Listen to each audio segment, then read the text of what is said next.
Hello everyone, and welcome to the first episode of the Gaming News.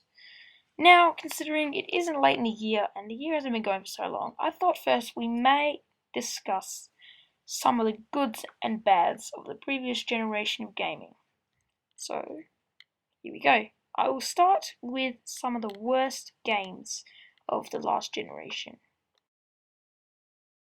Coming in at number 5 for one of the worst games of the previous generation. Stuntman Ignition. The original Stuntman for the last two generations weren't all that great. There were improvements over the sequel that was released on the Xbox 360 and the PlayStation 3 in 2007. THQ acquired the rights from Atari to publish the game on last gen's consoles, but it is totally in doubt if gamers even knew of the existence of this game. It is a trial and error based game, though I am not a fan of it, which can be fun at times. You take the role of a stunt driver who has access to various cars which he will use to navigate different sets. Obviously, you fail multiple times in the attempt to complete the task, but once you do, you drive perfectly.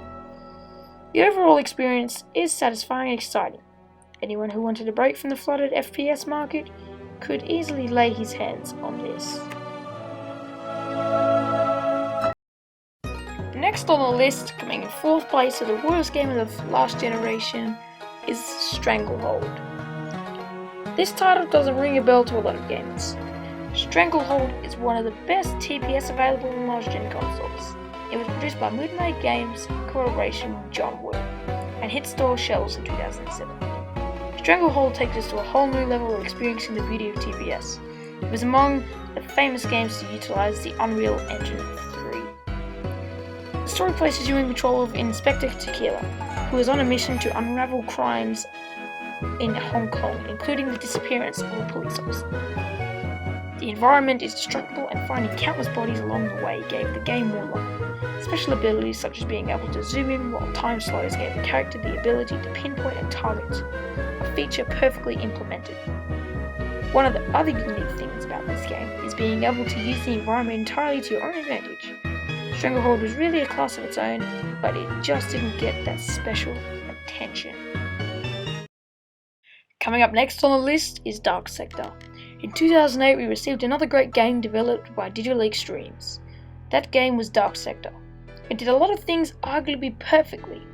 The visual was top notch, and it was originally of action and weapon based gameplay. It was simply fantastic.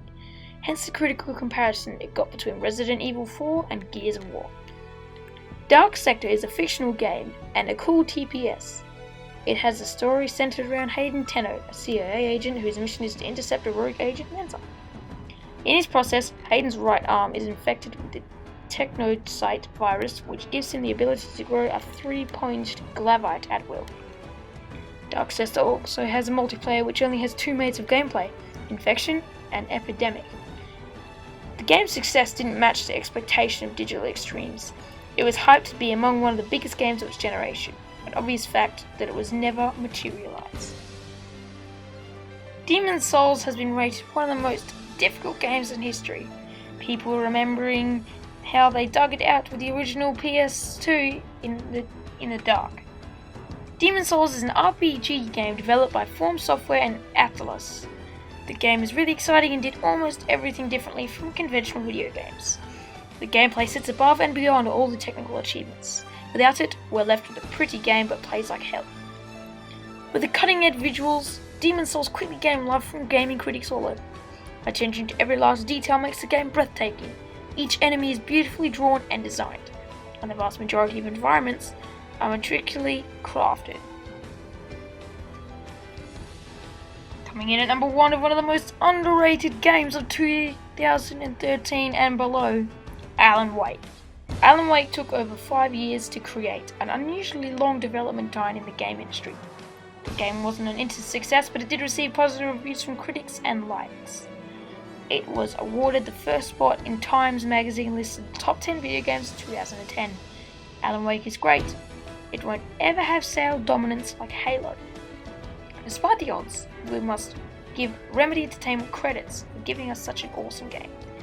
Alan Wake gave us something that other games don't have: a narrative story, pacing and atmosphere. The graphics and visuals is top notch. The gameplay went along with carefully organised sounds that placed you right in the middle of the game. Alan Wake isn't just your normal game, it has created a brand for itself. Whether or not it receives a sequel remains a mystery, as Microsoft would have been disappointed with the sales chart, and despite heavy investment on the IP.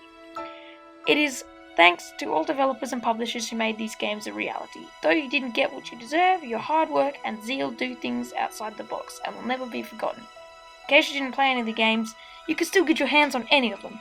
I believe it will also be worth every penny spent. That said, what other games do you think should be added to this category? Now we'll move right along to current gaming news. The rumoured and teased Captain Price DLC for Call of Duty Ghost is now a reality.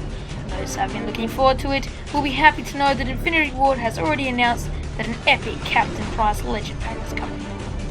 According to an announcement on the official Call of Duty website, the developer has stated that Captain Price Legendary Pack can transform players to the most legendary and iconic Call of Duty offerings once they step into the Ghost multiplayer.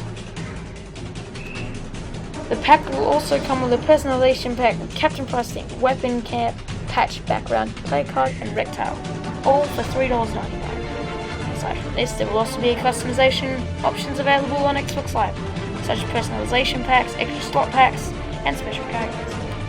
Personalization packs will be sold at $1.99 and will include themed weapons, camo, reptile, patch, player card, and background, with 4 themes, namely Space Cats, Ducky, Inferno, and Circuit. Squad customizations is also possible in multiplayer, and some of the members that players can choose from include Merrick, Hesh, and Elias, only for $1.99. The popular Grand Theft Auto Online add-on, the Valentines Day Massacre Pack, has been extended from one weekend until the 29th of February. The popular pack has a new weapon, which is a Tommy gun, a range of new clothes, and a new vehicle, the Albany Roosevelt. The pack also has a competition going on the social club for who can take the best Valentine's Day pic. If you have GTA 5 and you have not heard of this, then you better get your cameras out and start taking photos and uploading them to the social club. The reward for winning the competition is $1 million in-game dollars, which is not a bad prize considering money is hard to come by in GTA Online. Mentioning Grand Theft Auto Online and money, there has been a kind of rage sparked up among the GTA Online community, for Rockstar have cracked down on this hacking and have been taking money away from players that has been earned not legit. Apart from money being taken, people have also lost their cars and numerous other items. Rockstar have taken away numerous thousands and millions of dollars from pretty much every player that was hacked. Many complaints have been sent into Rockstar support, and hackers will have the action taken that they deserve. Also, some people are managing to hack their way back into GTA Online after bans, and this is taking the focus away from important aspects of the game, like adding new weapons, adding new jobs, adding new things that everyone's going to enjoy, and fixing general problems.